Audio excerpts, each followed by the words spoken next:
আমি চাই না আমার আদরের বান্দারা জাহান্নামে যাবে, কারণ আমি এদেরকে বড় দুর্বল করে বানাইছি। ওয়া খুলিকাল ইনসানু যায়ীফা, মানুষের মতো দুর্বল কিছু বানাই নাই। এই মানুষ এতটাই দুর্বল, সূর্যের গরম সইতে পারে না, মশার কামড় সহ্য করতে পারে না। এই মানুষগুলোকে আমি আল্লাহ চাই না ওরা জাহান্নামের আগুনে জ্বলবে, ওরা কবরে গিয়া মাটির চাপা খাবে। আমি আল্লাহ চাই আমার প্রত্যেকটা বান্দা বান্দি যেন জান্নাতি হইয়া কবরে আসতে পারে। এরপরেও যারা মেজাজটা গরম করিয়া দুনিয়ার মোহে পড়িয়া আমি আল্লাহর সাথে গাদ্দারি করিয়া আলেম ওলামাদের বিরুদ্ধে চলে যাবি, তোরা একটু শুনিয়া রাখ, আল্লাহর কোরআনের ঘোষণা শুনিয়া রাখ। আল্লাহর কোরআনটা কেমন সত্য, আজও পর্যন্ত কোরআনের চ্যালেঞ্জ কোনো বেঈমান গ্রহণ করতে পারে নাই। আজও পর্যন্ত কোরআনে একটা ভুল কেউ বের করতে পারে নাই। ওই কোরআনটা এত সত্যই যে বিধর্মীরা চ্যালেঞ্জ দিয়া কোরআনের ভুল বের করতে গিয়া কালেমা পরে মুসলমান হয়ে গেল, হিন্দু মুসলমান হলো, ইহুদি মুসলমান হলো, খ্রিস্টানেরা মুসলমান হলো, বৌদ্ধ ধর্মের লোকেরা মুসলমান হয়ে গেল। আমার নবী কেমন সত্যবাদী নবী, 63 বছর জীবনে ভুলেও কখনো একটা মিথ্যা কথা বলেন নাই। ও এলাকার মুসলমান, একটা মানুষ দ্বিতীয় একটা মানুষের নাম বলো।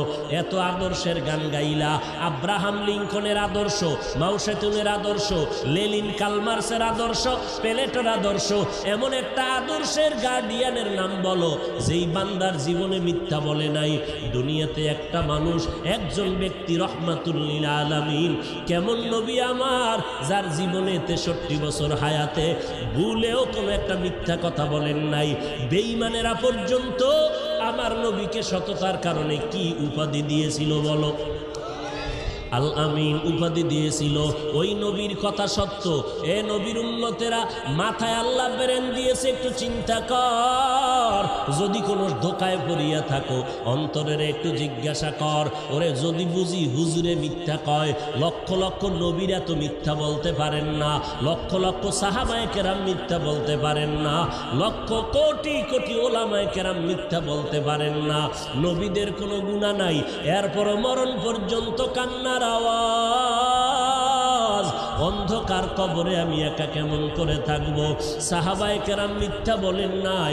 এত বড় বুজুর্গ, এত বড় তাকওয়াওয়ালা, এত বড় ইলমওয়ালা, এত বড় আমলওয়ালা, এরপর মরণ পর্যন্ত কান্না করলেন। আবু বকর কত দামি, নবীর প্রধান খলিফা, সারা দুনিয়ার মুমিনের নেক আমল যদি এক পাল্লায় দেওয়া হয়, আবু বকরের নেকের পাল্লা ভারী হয়ে যাবে। সেই আবু বকর, ওমর, ওসমান, আলী সহ 10 জন সাহাবার নামে জান্নাতে টিকিট দিলেন। জান্নাতের টিকিট আমার আল্লাহ দিয়ে দিলেন জিন্দা অবস্থায়। সেই আবু বকরের মতো বান্দা একটা বকরির বাচ্চা হাতের মধ্যে ধরিয়া কয়, এ বকরির বাচ্চা, আজকে তোর কপাল ভালো, আমি আবু বকরের কপাল বড় ভয়ঙ্কর, তোরে মানুষ জবাই করিয়া খেয়ে ফেলবে। আমি আবু বকরের কি পরিণাম ফল হবে জানা নাই। কিয়ামতের ময়দানে আমি আবু বকরকে দাঁড়াইতে হবে, আমার মাথার উপরে সূর্যের তাপ শুরু হয়ে যাবে, জমিনটা তামা। আমি আবু বকরের উলঙ্গ হইয়া মালিকের দরবারে দাঁড়াইতে হবে। এরপরে আমল নামা ডান হাতে আসে না বাম হাতে আসে জানা নাই। এরপরে আমার পরিণাম ফল জান্নাত হবে নাকি জাহান্নাম হবে জানা নাই। আবু বকর কান্না করেন, ওমরে ফারুক কান্না করেন। আবু বকরের মতো বান্দা জান্নাতের টিকিট পাইয়া জাহান্নামের ভয়ে যদি কান্না করেন, আপনার আমার কি পরিমাণ কান্না করা দরকার? এরে বান্দা, আল্লাহ তো এই কথা বলে না, সব দুনিয়াদারি বাদ দিয়া, চাকরি বাদ দিয়া, লেখাপড়া বাদ দিয়া, বিয়া শাদী বাদ দিয়া শুধু আল্লাহরে ডাকো। আল্লাহ তো এইটা পছন্দ করেন নাই, নবীও বলে নাই, নবী ইসলামও সমর্থন করে না। ব্যবসা করো করো, চাকরি করো করো, লেখাপড়াও চালাও, মাঝে মাঝে আল্লাহর হুকুম মতে 5 বেলার নামাজটা পড়বা, মা বাবার খেদমত করবা, ওলামায়ে কেরামের পরামর্শ নিয়ে চলবা। কারণ যতই বাহাদুরি করো, যেদিন মৌতের খবর এসে যাবে, আজরাইলের টিকিট বাড়ির দরজায় দাঁড়ায় যাবে। অ্যাম্বুলেন্সের মতো সিগন্যাল যখন শুরু হয়ে যাবে, ওই দিন যখন ডাক এসে এসে যাবে, কে ধনী কে গরিব, কে মূর্খ কে শিক্ষিত, কোনো ভেদাভেদ নাই। বাজারের 3টা সাদা কাফন রেডি হয়ে যাবে, কবরের সাইজও সমান হয়ে যাবে।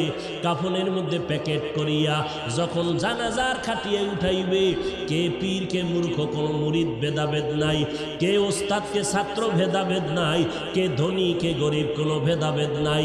কবরের দেশে নিয়ে যখন কবরে রাখিয়া সবাই মাটি দিয়া বিদায় হবে, আর একটা আয়াত পড়িয়া চিৎকার দিয়া বলবে, মিনহা খলাকনাকুম ওয়া ফিহা নুঈদুকুম ওয়া মিনহা নুখরিজুকুম তারাতান উখরা। সবাই চলে গেল, ওই কবরে 2 ফেরেশতা হাজির। ফেরেশতা আসিয়া মাথার মুষ্টি খুলবে, পায়ের মুষ্টি পুরাটাই খুলবে। 3টা প্রশ্ন তোমাকে আমাকে করবে। সমস্ত মানুষের বেলায় 3টা প্রশ্ন। রবের পরিচয় দাও, ধর্মের পরিচয় দাও, রহমাতুল লিল আলামিনের পরিচয় দাও।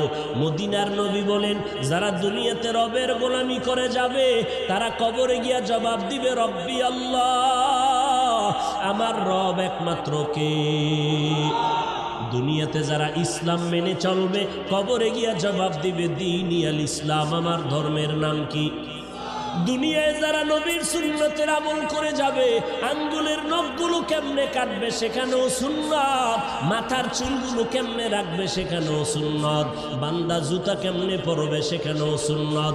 সুন্নতের আমল করিয়া যারা কবরের বিছানায় শুয়ে যাবে, একটা রাস্তা বানাইয়া মদিনাওয়ালা নবীকে দেখাইয়া বলবে, চিনো লোকটাকে, চিনো নিরে কবরওয়ালা বলো। যারা আমার মাওলার মোহাব্বতে নবীজির আশিক হইয়া কবরে যাবে, নবীরা আশেকেরা নবীরে দেখিয়া চিনে ফেলবে, বলবি নি তো আমার মায়ার নবী। যেই নবীকে না দেখিয়া টুপি পরলাম, দাড়ি রাখলাম, কত মানুষ টুপিওয়ালা বলে গালি দিল, দাড়িওয়ালা বলে গালি দিল, তারপরও টুপি ফালাই নাই, দাড়ি ফালাই নাই। আল্লাহর নবীর সুন্নতের মেসওয়াকটা পকেটে নিয়ে চলছি, কত মানুষ কত উপহাস করেছে, তারপরও সুন্নাত সারি নাই। নবীজি বলেন, সাথে সাথে আল্লাহ তাআলার গায়বী আওয়াজ এসে যাবে। আল্লাহ কুদরতের আওয়াজ দিয়ে বলবে, এরে ফেরেশতা, আমার বান্দারে আর কষ্ট দিও না, তাড়াতাড়ি জান্নাতের বিছানাটা কবরে বিছাইয়া দাও, জান্নাতের সাথে রাস্তা বানাইয়া দাও, আমার বান্দারে বেশি ডিস্টার্ব করিও না। আমার বান্দা দুনিয়াতে কষ্ট কম করে নাই, ঠিক মতো খানার প্লেট নিয়ে খাইতে পারে নাই, রাতের বেলা ঘুমাইতে পারে নাই, সবাই ঘুমাইয়া গেছে, আর আমার বান্দাটা ঘুমের মধ্যে শেষ রাত্র যখন হলো, সুন্দর করে অজু বানাইয়া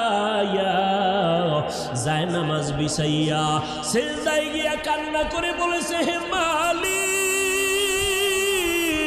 তুমি আমার রব, তুমি আমাকে মাফ করে দাও, গুনাহগার বলে তাড়াইয়া দিও না রে আল্লাহ।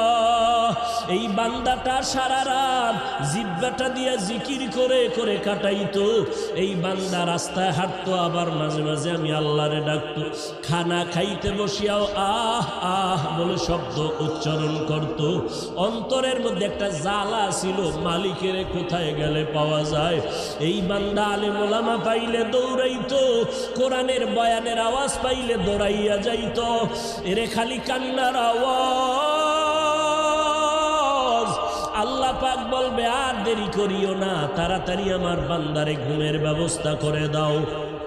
জান্নাতের হাওয়া বাতাস পাইয়া আমার বান্দা জাহান কবরের মধ্যে আরামে ঘুমাবে, কেউ ডিস্টার্ব করবে না, কিয়ামত পর্যন্ত আমার বান্দা ঘুমাইতে থাকবে।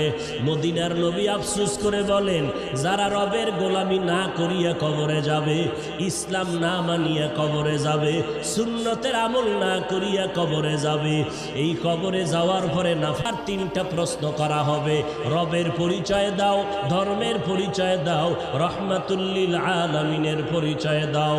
যখন এই প্রশ্ন করা হবে, মদিনার নবী আফসোস করে বলে, গুনাহগার তো জবাব দিতে পারবে না, শুধু একটা শব্দ বলবে, হা হা লা আদরি, হা হা লা আদরি, আফসোস, বড় আফসোস, আমি কিছুই জানি না, কিছুই জানি না।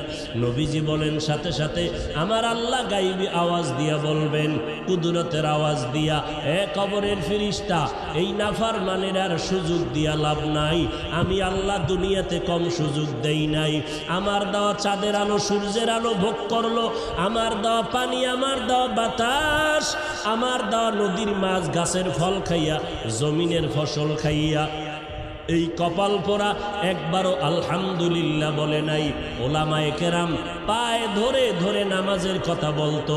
এই নাফরমান গুনাহগার আজান শুনিয়া একবারও মসজিদে গিয়া নামাজ আদায় করে নাই।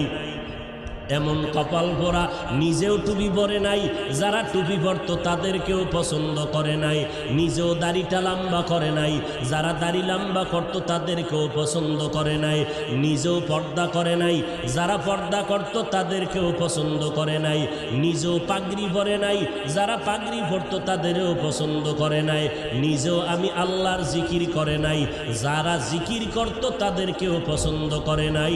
এই নাফরমানকে আর সুযোগ দিয়া লাভ নাই। এখনই কবরের মধ্যে জাহান্নামের বিছানাটা বিছাইয়া দাও, জাহান্নামের সাথে রাস্তা বানাইয়া দাও। জাহান্নামের আগুন কবর ভরে যাবে, একটা না, দুইটা না, 70 থেকে 99টা সাপ কবর এসে ভরে যাবে। মদিনার নবী বলেন, ও দুনিয়ার মানুষ, জাহান্নামের কথা যখন কানে আসবে, আল্লাহর কাছে ক্ষমা চাওয়ার চোখের পানি ছেড়ে তওবা করো। এরে বৃদ্ধ বাবাজি, ও পর্দার আড়ালের মা বোনেরা, ও যুবকেরা, কয়দিন আর যৌবনের বাহাদুরি করবা? এই দুনিয়া কিছুই না। ওরে আমার মাওলার ধরা তো বড় কঠিন। এই মহামারীতে কত প্রাণ চলে গেল রে বাবা। ওই সাদা কাপড়ের প্যাকেট যেদিন হয়ে যাইবা, কে আপন কে পর কেউ সাথে নাই, সবাই জামাটা খুলিয়া বেলেট দিয়া গেঞ্জিটা কেটে রেখে দিবে। ওই মাটির কবরে যখন নিবে, কেমনে তুমি কবরে একা একা থাকবা? আজকে বাতি ছাড়ায় অন্ধকার রুমে একা থাকতে বড় ভয় পাই। ওরে আল্লাহর বান্দারা, একটু নিজের গুনার দিয়ে তাকাইয়া তওবা করো, আর আমার আল্লাহকে ডাক দিয়া বলো, হে মালিক, এই ময়দানে আমার মতো অপরাধী কেউ নাই। কপাল বুঝি পুড়িয়া গেল, গুনার কারণে দিলটা পাথর, চোখে পানিও নাই। আয় আল্লাহ, দিলটা নরম করে কান্নাওয়ালা চক্ষু দান করে দাও। আমার আল্লাহর ধরা বড় কঠিন। অন্ধকার কবরে বান্দা যখন যাবে গুনাহগার, আল্লাহর নবী বলেন, আমার আল্লাহ রাগান্বিত হইয়া কুদরতের আওয়াজ দিয়া বলবেন, এরে কবরের মাটি, এই গুনাহগারের দুই পার্শ্ব থেকে জোরে জোরে চাপ দাও। এত জোরে চাপ দিবে পাঁজরের হাড্ডি চুরমার হয়ে যাবে। ও আল্লাহর বান্দার একটা মশার কামড় সইতে পারি না। ওই কবরের চাপ কেমন করে সহ্য করবি রে মুমিন?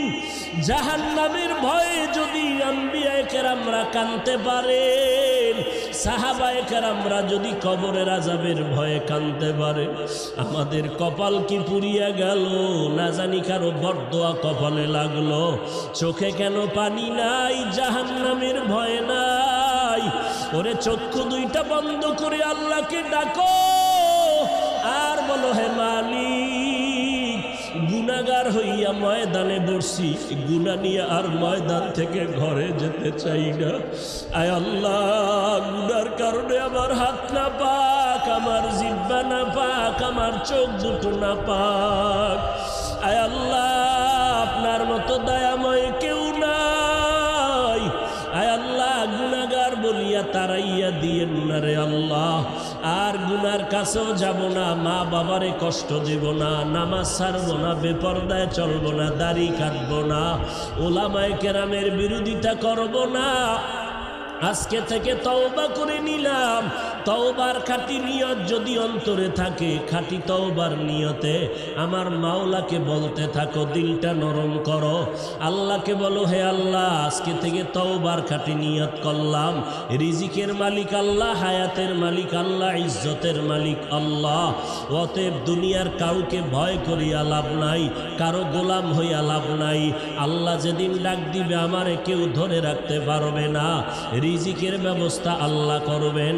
অতএব রিজিকের জন্য কারো পায়ের কাছে যাওয়ারও প্রয়োজন নাই। আল্লাহ আজকে থেকে আপনার গোলামি করব, নামাজ পড়ব, নবীর তরিকায় চলব, মা বাবার দোয়া নিয়ে চলব, ওলামায়ে কেরামের বিরুদ্ধে যাব না। তওবা করার যদি খাঁটি অন্তরে নিয়ত হয়, মুনাফিকি যদি না থাকে, খাঁটি তওবার নিয়তে দুটো হাত আল্লাহকে দেখাইয়া দাও। আয় আল্লাহ মেহেরবানি করে হাতগুলো কবুল করে নেন, তওবা কবুল করে নেন, তওবার উপরে মজবুত হইয়া চলার তৌফিক দান করেন, আমিন।